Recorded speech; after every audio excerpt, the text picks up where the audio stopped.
नमस्कार. आज आपण वसई विरारमध्ये जी एक मोठी घडामोड झाली आहे त्यावर बोलणार आहोत. एका आयुक्तांची बदली होते काय आणि लगेच दुसऱ्या दिवशी ईडीचे छापे. म्हणजे नेमकं काय शिस्त आहे तिकडे? आपल्याकडे जी बातमी आहे त्याप्रमाणे अंमलबजावणी संचालनालय म्हणजे ईडी, हो ना, त्यांनी एका कथित जमीन घोटाळ्याप्रकरणी मोठी कारवाई सुरू केली आहे. हो, आणि याची वेळ खरंच खूप विचार करायला लावणारी आहे. माजी आयुक्त अनिल पवार यांची बदली होते आणि लगेच दुसऱ्या दिवशी ईडीची टीम सक्रिय होते. यामुळे अनेक प्रश्न उभे राहिलेत. नक्कीच. तर आज आपण हेच जरा सविस्तर बघूया. काय आहे हे प्रकरण, कोण कोण असू शकतं यात सामील, आणि या तपासाचं महत्त्व काय. सुरुवात करूया त्या छाप्यांपासून. बातमी तर म्हटलंय की 12 ठिकाणी छापे टाकलेत. अगदी बरोबर. ईडीने एकूण 12 ठिकाणी धाडी टाकल्या आहेत.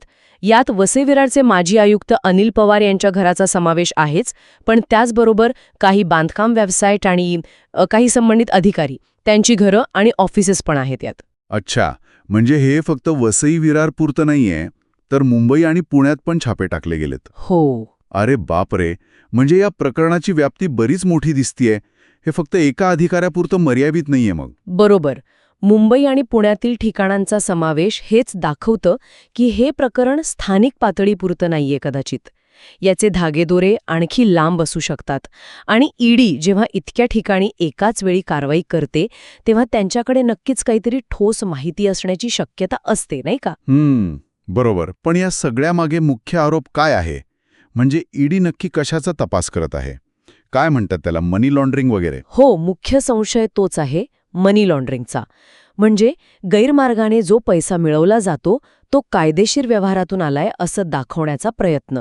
आरोप असा आहे की काही महापालिका अधिकारी आणि बिल्डर्स यांनी मिळून जमिनींच्या व्यवहारांमध्ये मोठी अफरातफर केली आहे, संगनमताने. जमिनींच्या व्यवहारात अफरातफर म्हणजे नेमकं कसं?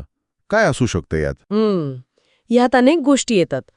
उदाहरणार्थ, समजा एखादी जमीन सरकारी कामासाठी किंवा गार्डनसाठी राखीव आहे, त्याचे नियम बदलून ती खाजगी बिल्डरला देणं, किंवा जमिनीचे व्यवहार झालेच तर ते कमी किमतीत दाखवणं, म्हणजे मग मोठ्या प्रमाणावर काळा पैसा तयार होतो. अच्छा.